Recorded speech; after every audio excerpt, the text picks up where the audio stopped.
Prime Minister Mahinda Rajapaksa requests his Indian counterparts' assistance in expanding housing projects to all parts of the island. IMF calls for fiscal consolidation, prudent monetary policy and sustained efforts to build international reserves. Deputy Assistant Secretary of State for South and Central Asian Affairs, Jonathan Hennick, says US hopes the MCC with Sri Lanka will be a success. Politicians deny purchasing vehicles. මම පාවිච්චි කරේ අවුරුදු 10ක් විතර පරණ වාහනයක් කිසිම අලුත් වාහනයක් අරගත්තේ නැහැ මටයි කියලා. Fertilizer shortage for cultivation. පොර ටික නැතුව අපිට මේ පියාලේට දුක් විඳිනවා. පොර නැහැ ලුණු වත්තට ගියා දෙපාරක් තුන් පාරක් පොර ගෙන්න උඩුසලාවෙත් පොර නැහැ කීවා.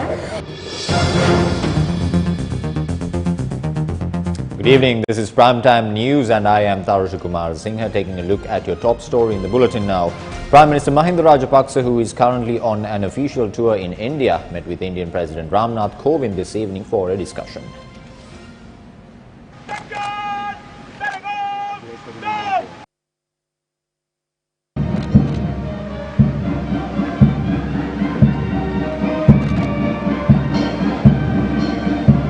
Prior to the meeting with the Indian President, Prime Minister Mahinda Rajapaksa joined his Indian counterpart Narendra Modi for a joint media briefing. A part of our discussions centered on cooperation regard to the security of our two countries. India has always assisted Sri Lanka to enhance our capabilities in intelligence and counter-terrorism, and we look forward to continue support in this regard. We have had to rethink our national security strategies, and assistance from India in this regard would be much appreciated. I also appreciate the Prime Minister Modi's offer of $400 million as a credit line to enhance the economy of Sri Lanka and another $50 million credit line for our effort in combating terrorism. We discussed how to follow up on these offers that were made during President Rajapaksa's visit in November.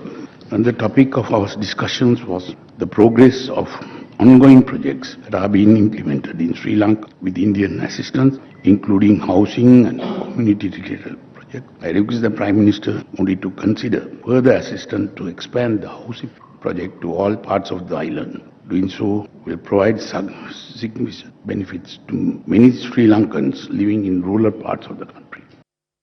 हमारे संबंधों के इतिहास का ताना बाना Sri Lankan stability, security and prosperity are not only in India's interest, but also in the interest of the entire Indian Ocean region. And therefore our close cooperation is valuable for peace and prosperity even in the Indo-Pacific region. In line with our government's neighbourhood first policy and Sagar doctrine, we attach special priority to relations with Sri Lanka. In our conversation today, we discussed further in our cooperation against terrorism. I am happy that Sri Lankan police officers have started participating in anti-terrorism courses in India's premier training institutes. Recent direct flight debuts between Chennai and Jaffna. This is part of our efforts in this direction. This direct flight will increase connectivity options for the Tamil population of the northern region of Sri Lanka. Prior to the joint media briefing, the two leaders held talks at the Hyderabad House in India.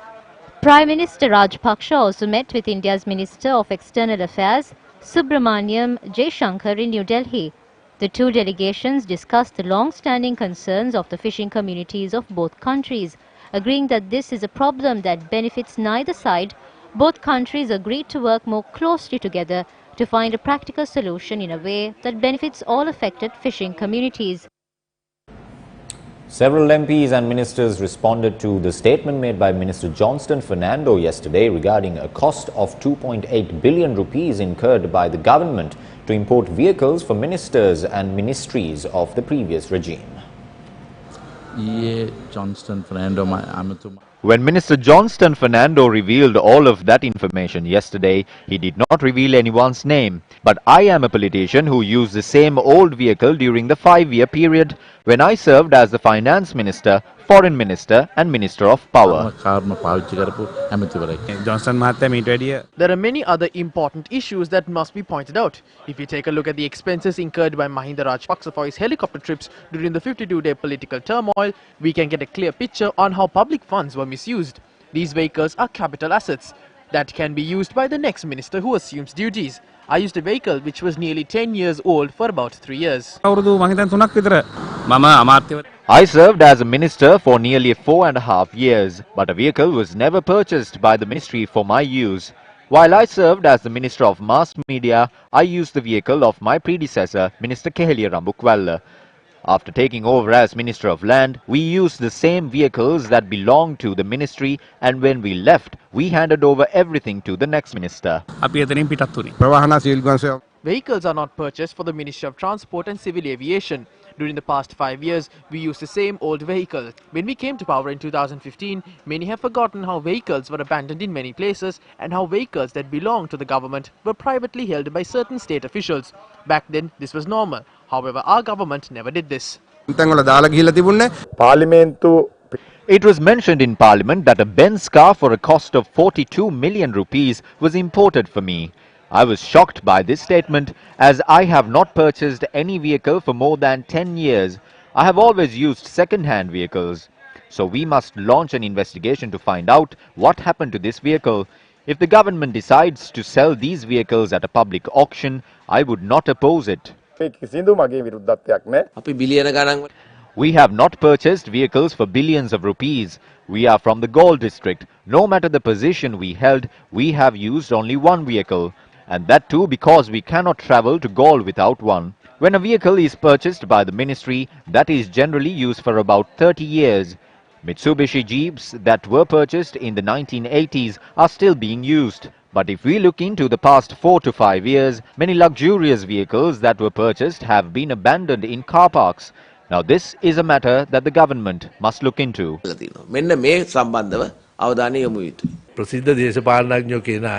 Some politicians who initially came in bicycles now travel in Benz cars. But locals in the area are aware of their true background. The general public must analyze all of this and take the right decision in the upcoming general election. Locals in the area should identify those who obtained bar licenses and those involved in illegal sand mining.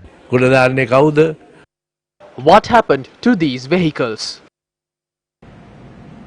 While politicians continue to discuss matters about vehicles, our correspondents reported that the plight of several farmers due to the lack of fertilizer. Showers were experienced in several parts of the country, marking the end of a long spell of drought. Farmers who made use of the situation began cultivation activities immediately. However, they are now facing an unexpected problem. They wear a look of desperation while watching over their fields as they do not have sufficient fertilizer. Farmers say that the required amount of fertilizer cannot be purchased even in the market. Over the last few years, the government supplied us fertilizer even if it was costly. We received fertilizer under the current government as well. However, we are now told that it would be provided to us at concessionary rates. We haven't received that fertilizer yet. We cultivate carrots, beans, cabbage, leeks and potatoes. What we need is fertilizer to cultivate these vegetables. We are suffering without fertilizer. Most of my vegetables have been destroyed due to this reason. Therefore, we request the government to provide us fertilizer by any means. There is no fertilizer. We are plugging the fields.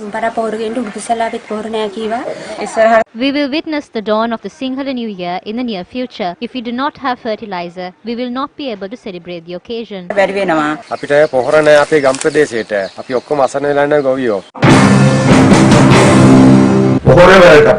We have to pay 23 billion in dues as the previous government had purchased fertilizer without making the payments. We have obtained fertilizer after managing to pay 6 billion rupees of the total debt. The supply of fertilizer has reduced as the Agriculture Ministry owns fertilizer suppliers 23.9 billion rupees. Our cultivations would be destroyed if fertilizer is not given to us by shifting the blame to the previous government. We are not in a position to cultivate any further.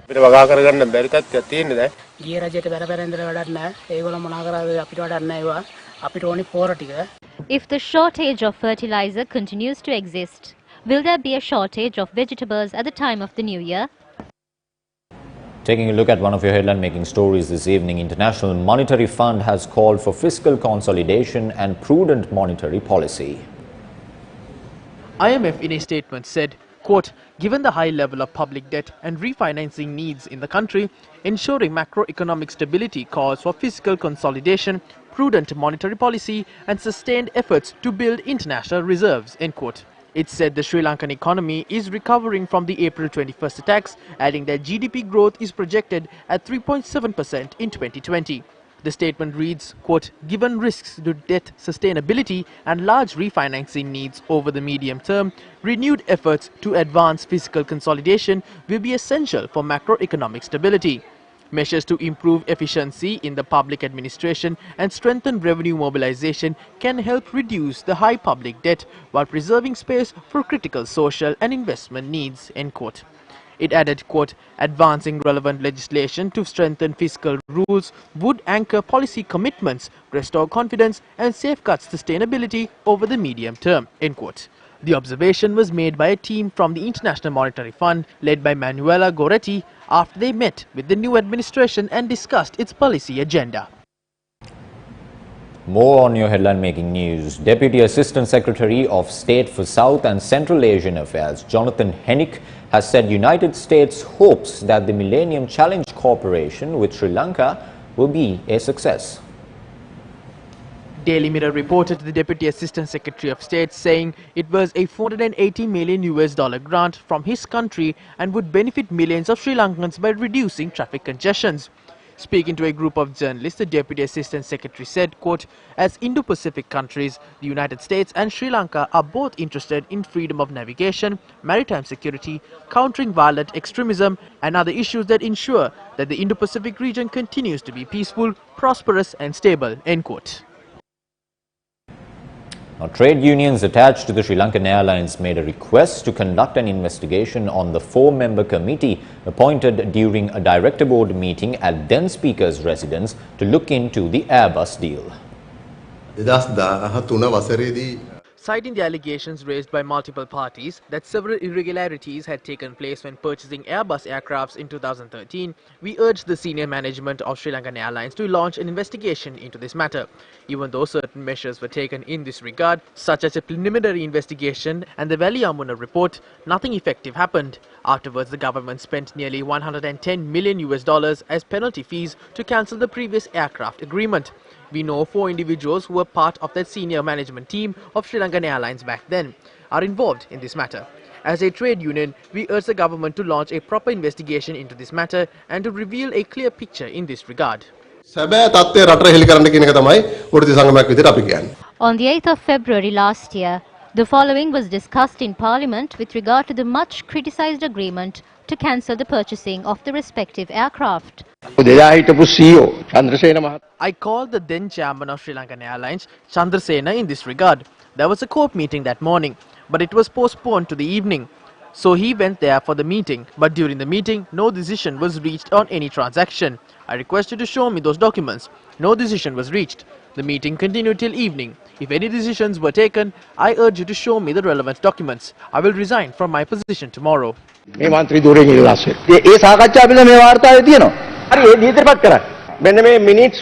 Produce the report and the minutes of the meeting and the decisions that were reached. My son was part of the executive board as well. I accept the fact that the meeting was held at my official residence. However, what is important is whether any decision was reached that day.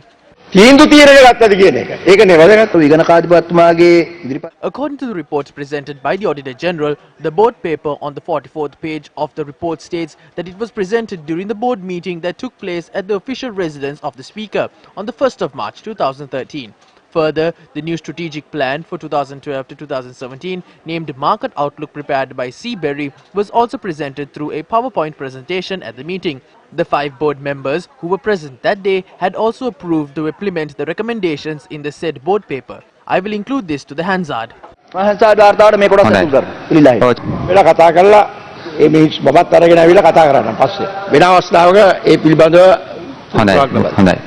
MP Sunil Handunetti, who was reappointed as the chairman of the COPE, requests that the board meeting that took place at the official residence of then Speaker should be looked into once again. The Anunayak Theros of the Malwatu and Asgiriya chapters today said that the country is heading into an abyss due to the crisis between political parties. මුලින්නම් අපේ රනිල් මහත්තයා ඒ තත්ත්වයට පත් වෙලා පළවෙනි බෝධි පූජාව කැලණියේ. First, it was Ranil who pushed the country into such a situation and hosted a Bodhi Puja in Kalaniya. In that sermon, I reminded that attempts should be made to follow the children of the Lichavi kings, as that is the best thing to do. However, there seems to be no sign of that. Both parties are the same. There is no difference between the two. There are conflicts in both the United National Party and the Sri Lanka Freedom Party. How can they set an example to the country? Now there is a price hike in goods. The politicians should look into this matter. A coconut is selling at 80 rupees. They need to know the plight of the poor people. Sajid Premadasa has said that he will not oppose all the activities of the government.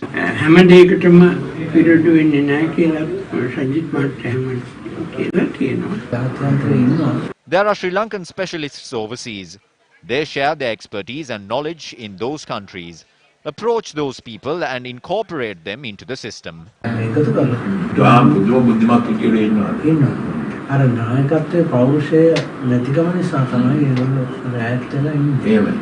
Anunayak Theros made these remarks when Speaker Karu Jayasuriya paid respect to them this morning. Addressing a public rally in Jayala today, leader of the opposition Sajid Premadasa expressed the following views. Some powerful politicians from this area are asking for a two-third majority in parliament. It was during the period in which they held the parliamentary majority that the Airbus deal had taken place and individuals became millionaires through fraudulent activities by obtaining commissions and bribes. Those corrupt practices are now being exposed. It was through an investigation carried out in our country, but due to an impartial investigation carried out overseas. You all remember the unlawful government which functioned during the 52-day political crisis. The first appointment made by this government was given to the main accused in the Airbus deal. Now they are asking for two-third majority to create individuals who are hungry for commissions. The money which was lost by the country through the deal could be used to provide lunch for 4.4 million school children. Pregnant mothers could have been given nutrition packages. Jobs could have been provided.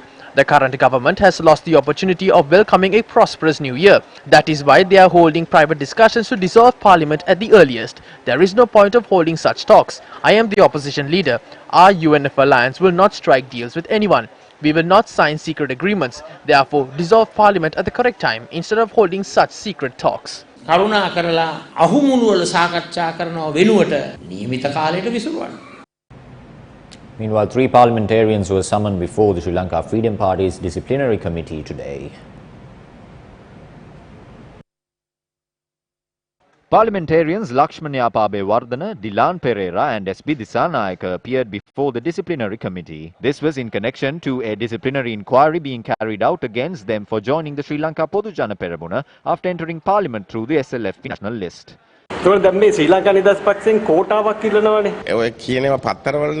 Yes, those are there in newspapers. No one will ask for a 30% share. Some parties haven't decided on whether they would join the alliance or not. The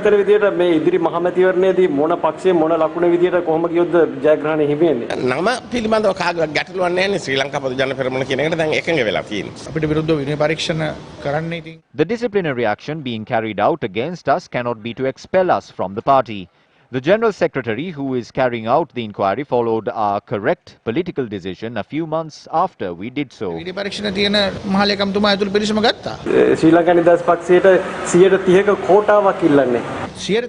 do not know how number 30 had come up, because if we consider the last presidential election, Gotabaya Rajapaksa has obtained around 70% of the votes.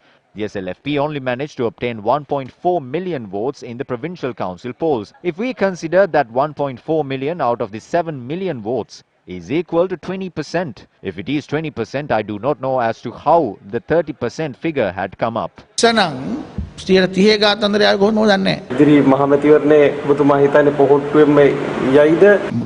SLFP should decide their place in the alliance, which is on the process of being formed. If they decide to join the alliance, only then they can have the strength of the little finger. If they don't, then they will not possess the strength of at least half of the little finger.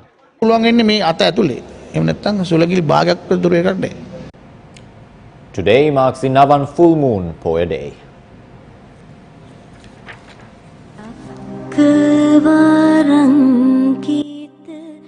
Navam full moon has special significance for the Buddhists in Sri Lanka and in the world.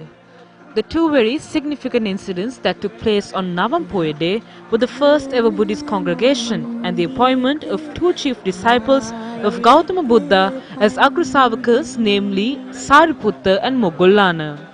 In the eve of the first Navam full moon Poya Day after the enlightenment of Gautama Buddha, there were more than 1,250 disciples in the order of Maha Sangha.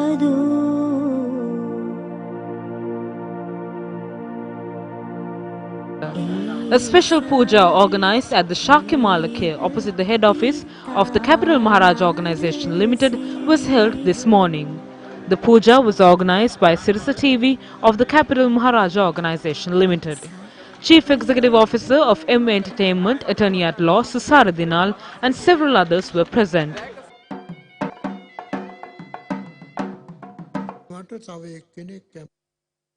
The Siridaham Seth Dharma sermon was held at the office of the opposition leader today under the auspices of the Mahanayaka of the Amarapura sect, Most Venerable Kotogoda Dhamma Vasathera.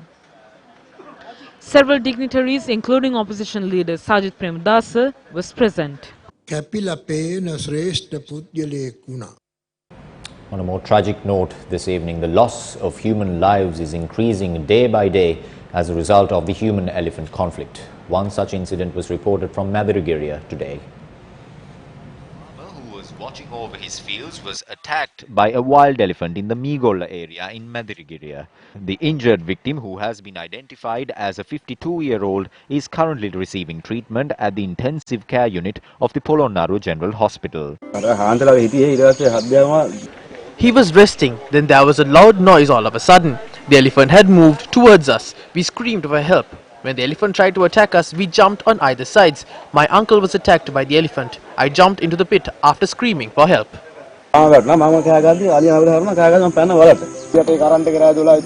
Electricity supply to the fence is activated only after 12 p.m. These poles collapse after a single tug. This is the situation. We cannot set foot on the streets in our village.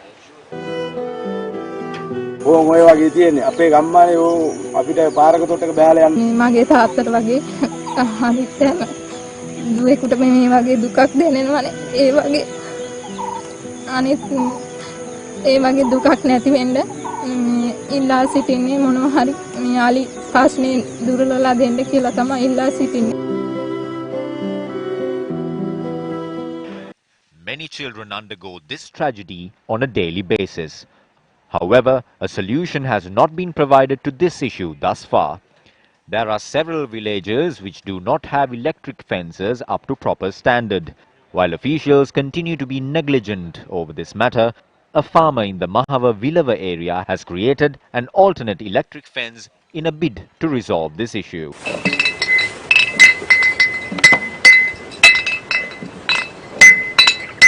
Tissa Bandara Abesingha. This farmer has faced many problems as a result of the wild elephant menace. When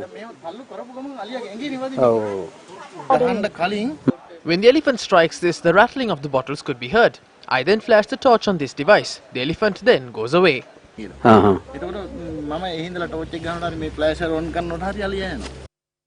On more tragic news from here at home, 4 people were killed today in an accident that occurred early this morning in Malpana along the Digana-Manikhina road.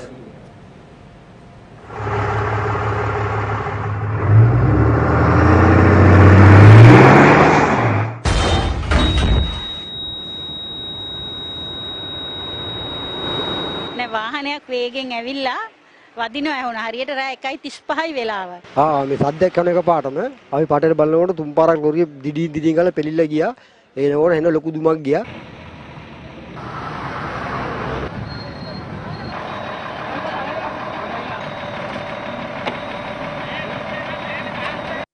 According to our correspondent, the motor vehicle which was travelling towards Kandy had veered off the road and crashed into a stock of concrete stones. Police suspect the accident took place due to the driver not being able to control the vehicle's speed. The 4 deceased, all aged between 19 and 23, have been identified as residents of Ampara, Trincomalee, Mahyanganaya and Narampanava. It was also revealed that the deceased were 4 students studying at the Technical College in Manikinna. The owner of the Technical College said the motor vehicle belonged to the college. The death toll in China due to the coronavirus has reached 722, including an American and a Japanese. In Sri Lanka, the health ministry has taken steps to send samples of the Chinese woman who is being treated for coronavirus at the National Institute of Infectious Diseases to Hong Kong for testing purposes. Chief Epidemiologist at the Health Ministry, Dr. Sudat Samaravira, said that the samples would be sent to the university at which Sri Lankan Professor Malik Piris is currently carrying out a research on the disease. He noted the biological samples of 25 out of 30 suspected coronavirus patients are being tested by the Medical Research Institute. Newsfirst David Paldano reports from the newsroom. Genetic samples from the Chinese woman who had contracted the deadly coronavirus in Sri Lanka was sent to Hong Kong for further medical research. Now, shifting our attention to the international arena from the local arena, 34,000 cases, over 34,000 cases in fact, have been reported from China alone. If we move internationally to other countries, 27 countries have reported over 270 cases of the deadly coronavirus. Now, if we move along, now countries such as Australia, Saudi Arabia, and even far west, such as Canada and USA, have reported the deadly coronavirus infecting some of their patients. Now, moving all the way to Japan, Japan in fact has put a cruise ship in quarantine due to one of its passengers being infected with the deadly coronavirus. Now, recently, Japan has reported that 3 more people have contracted the virus in their cruise ship, bringing the total up to 64. If we move from Japan to Hong Kong, Hong Kong has now introduced a mandatory 2-week quarantine time for any passengers traveling from mainland China to Hong Kong in an effort to curb the spread of the virus in the country. There has been widespread anger and grief across China over the death of Li Wenliang, a doctor who tried to warn about the new coronavirus. He contracted the virus while treating patients in Wuhan, in Hubei province. In December, he sent a message to fellow medics warning of a virus he thought looked like SARS, another deadly coronavirus. But he was told by police to stop making false comments and was investigated for spreading rumors. China's anti-corruption body said it would open an investigation into issues involving Dr. Li. Meanwhile, Shanghai City has taken an effort to cut loan rates in order to help businesses who have been affected by the coronavirus to maintain and grow businesses as the economy takes a hard hit from the coronavirus. Now, while Shanghai is taking that effort to help businesses maintain themselves and for the economy to come back up to what it was, let's now take a look at what USA is doing in their own way to help China bring its economy back to what it was. Meanwhile, Chinese President Xi Jinping spoke with US President Donald Trump over the phone yesterday. Xi confirmed China's commitment to protecting the lives and health of not only its own people but also other people around the world. President Trump expressed full support for China's efforts to control the epidemic and readiness to send experts to China and provide other forms of assistance.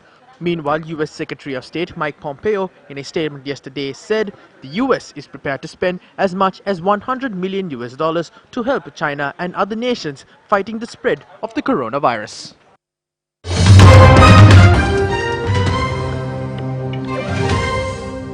News from the US now. President Donald Trump has dismissed 2 senior officials who testified against him at his impeachment trial. The US envoy to the EU, Gordon Sondland, said he, quote, was advised today that the president intends to recall me effective immediately, end quote.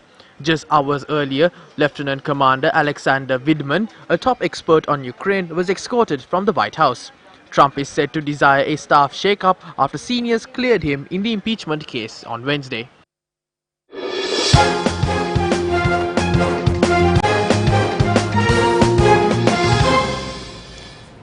Sri Lanka Police was able to clinch the victory of the Vantage FA Cup after 27 years following their win over Saunders Sports Club at the final match at this year's tournament. The match, which was played at the Colombo Racecourse grounds, drew many spectators. However, in a thrilling first half, neither sides managed to score a goal at the time of the whistle. Both sides scored 1 goal each in the second half and referees decided to opt for penalties to elect the winner.